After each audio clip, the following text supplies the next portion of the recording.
મારા વાલા પ્રિયો, હું તમને ઈશુના નામમાં શુભેચ્છા આપું છું। પ્રભુ ઈશુ ખ્રિસ્ત તમારા પ્રત્યે ખૂબ જ પ્રેમાળ છે, તમારી સાથે વાત કરે છે અને પ્રોત્સાહિત પણ કરે છે। એટલું જ નહીં, તે સલાહ પણ આપે છે। આપણે કેવળ તેમના વચનો અને તેમના જે પુષ્કળ આશીર્વાદોના વચનો છે તે જોવા જોઈએ નહીં। જ્યારે આપણે પરમેશ્વરની સલાહને આત્મસાત કરીએ છીએ, તે મુજબ જીવીએ છીએ, ત્યારે ધન્ય થઈએ છીએ અને તે જે આનંદ હોય છે તે કાયમી આનંદ છે। તેથી જ પ્રભુ તમને ક્યારેક ક્યારેક સલાહ પણ આપે છે। પરમેશ્વર બાઇબલના વચનમાંથી કંઈક વચન કહી રહ્યા છે। નીતિ વચનો 23મો અધ્યાય અને તેની 16મી કલમ। જ્યારે હું તારે મુખે સાચી વાતો સાંભળીશ, ત્યારે મારું અંતર હરખાશે। પ્રભુ શું કહે છે?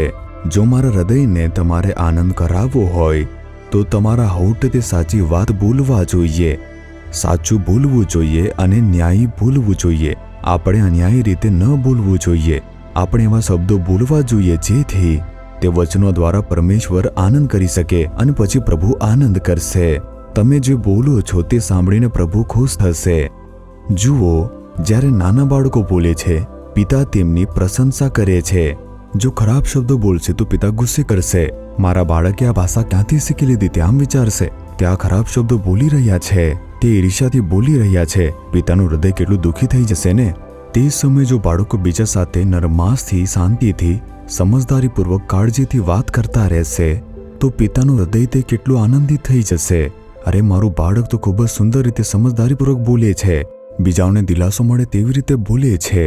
તેવી જ રીતે પરમેશ્વર આપણે શું બોલી રહ્યા છે તે દરેક વસ્તુ સાંભળે છે। આપણે શું બોલીએ છીએ, કેવી રીતે બોલીએ છીએ, આપણા જે શબ્દો હોય છે તે સાચા હોવા જોઈએ અને ન્યાયી હોવા જોઈએ। તે બીજા લોકોને આનંદ આપે તેવા હોવા જોઈએ। આપણે અન્યાયી રીતે ન બોલવું જોઈએ। પછી પરમેશ્વરનું જે હૃદય છે તે આનંદિત થશે અને પ્રભુ ખૂબ જ ખુશ થશે।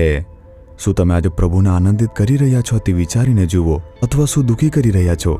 શું તમે જે પણ બોલો છો અથવા જેવી રીતે ચાલો છો તે જોઈને પ્રભુ દુઃખી થઈ રહ્યા છે? ઘરની અંદર જુઓ, નાના બાળકો તે મમ્મી સાથે ગુસ્સામાં વાત કરશે અથવા ચીડાઈને વાત કરશે, ત્યારે તેમના ગુસ્સાને જોઈને પપ્પા વિચારશે કે મારું બાળક તે આવી રીતે કેમ કરી રહ્યું છે? શું તે માતા સાથે પ્રેમથી રહી શકતું નથી? તે શાંતિથી રહી શકતી નથી? અને આવી રીતે પપ્પાનું જે હૃદય હોય છે તે ખૂબ જ દુઃખી થશે અને ગુસ્સાથી બોલશે।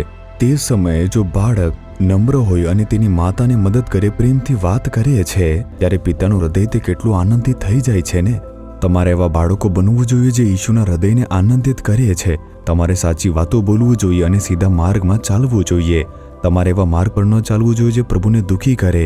જ્યારે પ્રભુનું હૃદય આનંદિત થાય, જ્યારે પૃથ્વી પરના પિતાનું હૃદય તે આનંદિત થાય છે, ખુશ થાય છે, તો બાળકને કંઈ પણ ખરીદીને આપે છે। જોયું છે ને? બાળકને અપેક્ષા ન હોય છે તેવી વસ્તુ ખરીદીને પપ્પા તેને આપી દેતા હોય છે।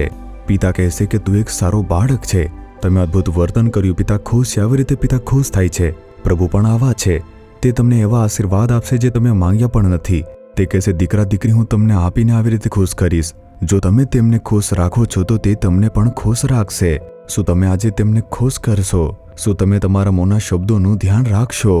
કોઈને પણ તમે દુઃખી કરશો નહીં, કોઈને વેદના આપશો નહીં, કોઈનું પણ તમે અપમાન કરશો નહીં। દરેકને ખુશ રાખો, નમ્રતાથી વાત કરો, બીજાઓને પ્રોત્સાહન આપો। ઠીક છે? હવે પ્રાર્થના કરશો, હે પ્રભુ, હું સાચી વાત બોલીશ પરમેશ્વર, હું ન્યાયથી બોલીશ પ્રભુ, હું હંમેશા તમારા હૃદયને આનંદિત રાખીશ। જો મેં તમને દુઃખ આપ્યું હોય તો મને માફ કરજો પ્રભુ, હું હવે તે વર્તન કરીશ નહીં, સમર્પિત થાવ છું ઈશુના નામમાં। Amen, amen. Jesus redeems Gujarati YouTube ચેનલને સબસ્ક્રાઇબ કરો। દરેક નવા કાર્યક્રમની માહિતી મેળવવા માટે બેલ આઇકન પર ક્લિક કરો।